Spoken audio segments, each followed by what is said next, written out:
Saya kira memanfaatkan laguna yang banyak untuk budidaya. Iya. Tinggal pilih-pilih saja mau budidaya yang mana. Yang penting disesuaikan dengan situasi dan kondisi pulau, katakan Pulau Tomia. Disesuaikan saja. Jangan kita dibawakan budidaya air, wah itu repot kita itu. Ya sudah pasti kita bicara, katakan misalnya kerapu, kita bicara udang lobster. Ruang-ruang itu kan bisa saja, bisa dilakukan di budidaya. Kalau misalnya budidaya agak repot namanya, pembesaran lah atau pemeliharaan lah di situ. Saya kira di situ bisa saja dilakukan. Karena bicara bom itu menyangkut nyawa. Yang seharusnya bicara barang itu akhirnya dilepas ke petugasnya. Tidak mungkin ya petugas pengamanan. Tidak bisa kita serahkan ke nelayan, karena nelayan tidak bisa berhadapan dengan ruang itu. Karena itu bukan tanggung jawabnya mereka untuk mengamankan. Sejauh ini belum saya lihat. Kalau nelayannya sudah mengambil langkah seperti ini, kita berharap juga Pemdanya juga mau melakukan itu, membantu nelayan lah katakan. Dengan caranya juga mereka. Tapi sejauh ini nelayannya sudah bergerak sejauh itu, tapi pemerintah saya tidak melihat bergerak untuk membantu di ruang itu. Menandaskan kisah, keluh dan kesah mencari nafkah. Menerjang ombak, menantang maut, terkadang harapan hanyalah mimpi kosong. Silau fajar terkadang merusak keruhnya mata. Semata berjuang tanpa mengharap sedekah. Itulah nelayan. Assalamualaikum warahmatullahi wabarakatuh. Kembali lagi bersama saya Megawati Haritsyah di Selaki Wakatobi, Suara Lantang Anak Karang Indonesia.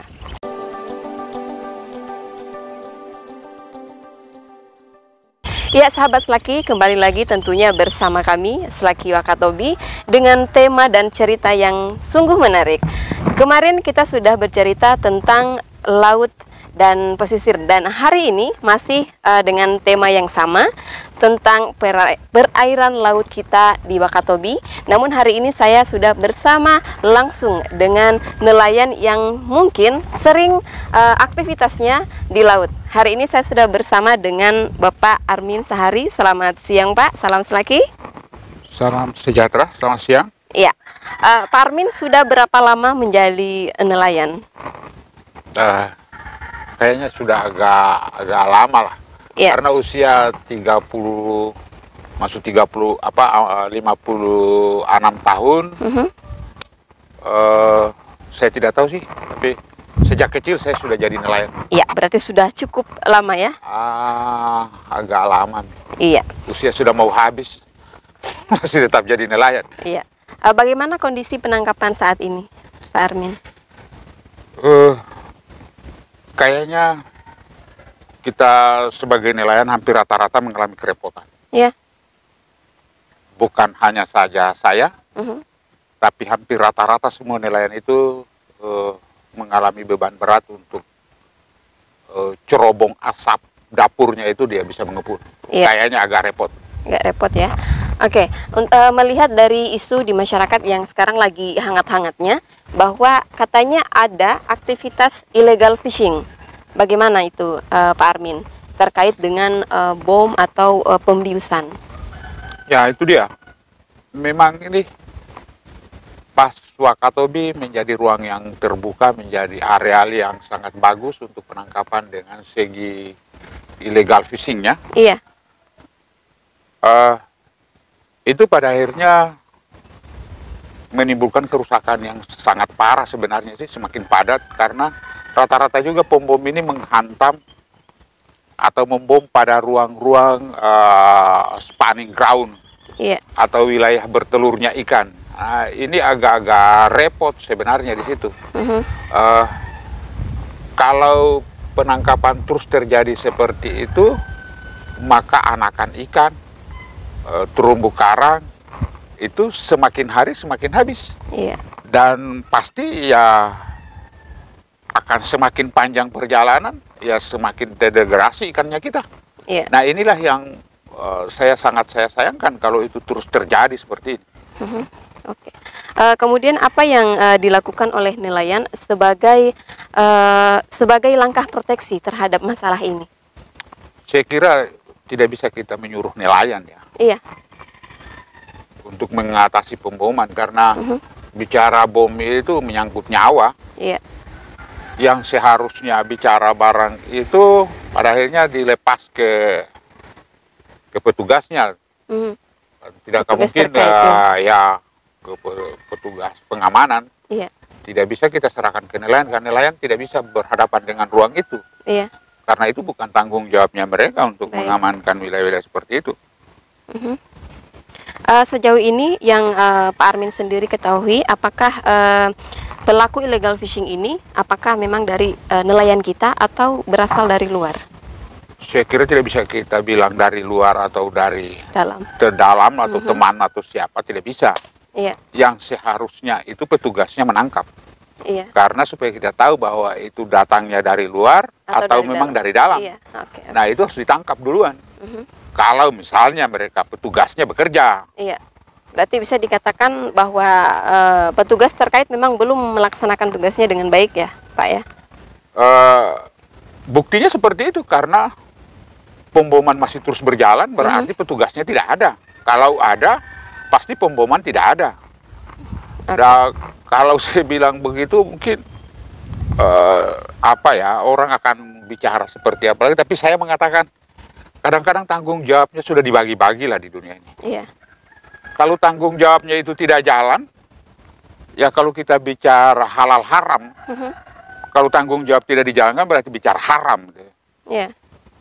Berarti makan haram namanya, karena tanggung jawab. Kira-kira di situ ruangnya. Oke.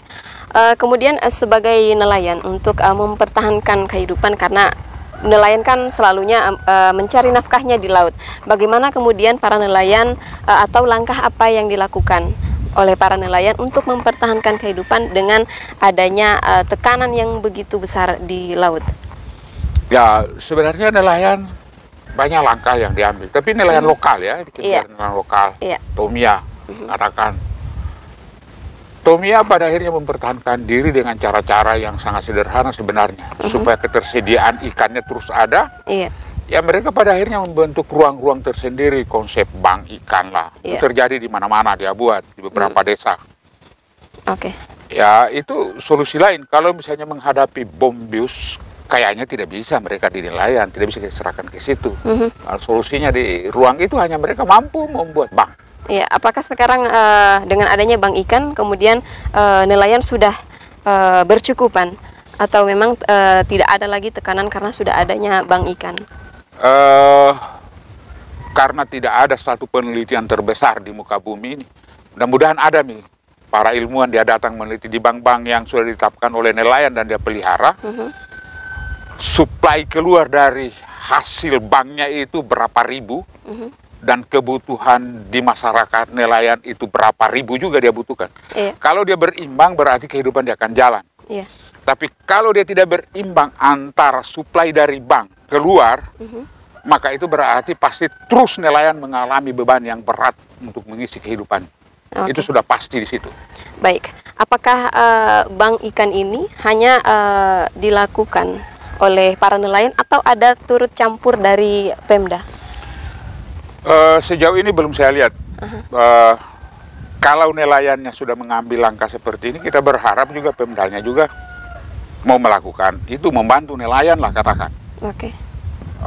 Dengan caranya juga mereka.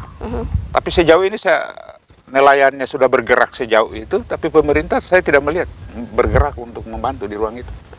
Untuk bank ikan sendiri ini, Pak Armin, sudah berapa titik untuk di Wakatobi atau di Tomia sendiri? Kalau di Tomia ini Waha 1, Onemai 1, Gulati 1, Lamanggau 1,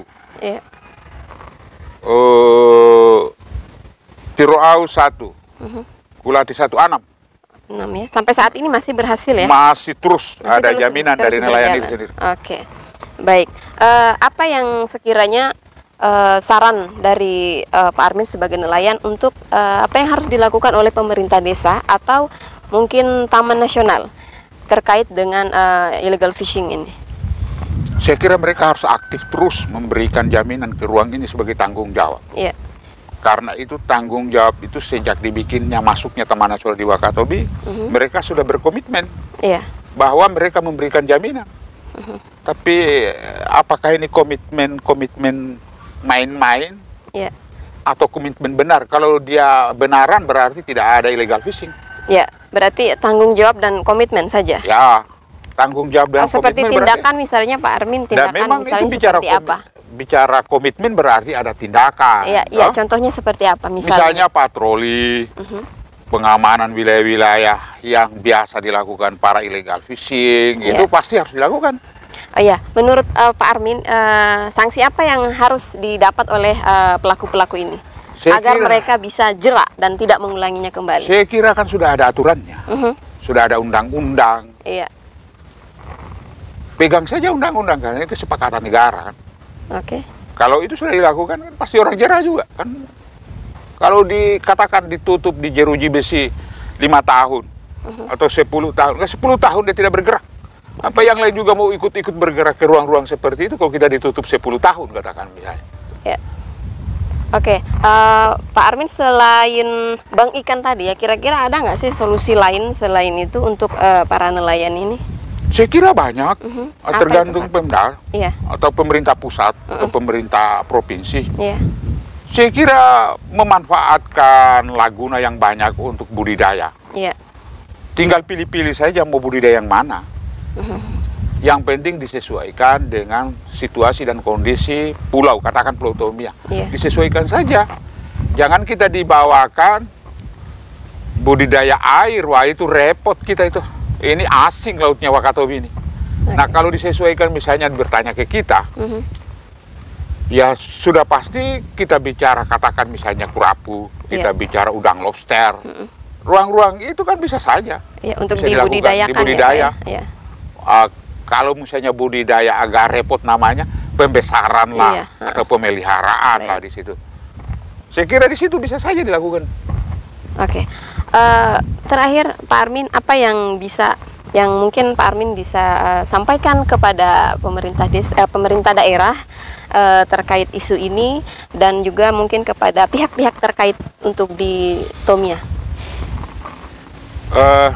Saya bisa berharap banyak ke Taman Nasional untuk tanggung jawabnya mengamankan wilayah pekerjaannya mereka dilakukan. Itu yang pertama untuk Taman Nasional. Yang kedua, khususnya pemerintah daerah mau pemerintah kabupaten atau provinsi, bicara wilayah laut ini miliknya pemerintah provinsi kayaknya ya. Seharusnya mereka tidak begitu diam-diam saja, duduk-duduk saja, hanya menerima laporan dari luar, tapi mereka tidak bertindak. Seharusnya ini sebagai pemerintah melihat bahwa ada sisi-sisi yang bisa kita lakukan untuk memperbaiki nasib para nelayan dengan cara-cara yang sangat legal dan sangat bagus. Saya kira itu bisa dilakukan. Karena saya bicara tadi budidaya, itu bagian-bagian dari mengurangi tekanan-tekanan di wilayah bank, di luar bank itu juga. Itu mengurangi terus tekanan-tekanan ke ruang itu. Sehingga kita bicara kelanjutan perikanan. Ini baru bicara perikanan ya. Kita belum bicara pariwisata. Saya kira disitulah ruangnya, padahal tekanan dikurangi, masuk ke wilayah-wilayah budidaya. Itu bisa terjadi dan itu nilai ekonominya malah lebih tinggi. Dan saya kira tidak salah lah kalau nelayan itu pada akhirnya menjadi nelayan yang punya uang juga, jangan nelayan yang menjadi miskin terus seperti saya. Saya kira itu ya. Terima kasih banyak. Terima kasih Pak Armin atas waktunya. Selamat siang.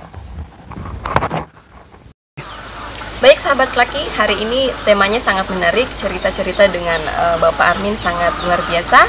Untuk hari ini mungkin cukup sampai di sini dulu. Kita berjumpa lagi di video-video selanjutnya. Jangan lupa tonton terus channel kami Selaki Wakatobi dan jangan lupa subscribe, share dan aktifkan lonceng notifikasi agar sahabat Selaki tidak ketinggalan video-video kami selanjutnya. Salam Selaki.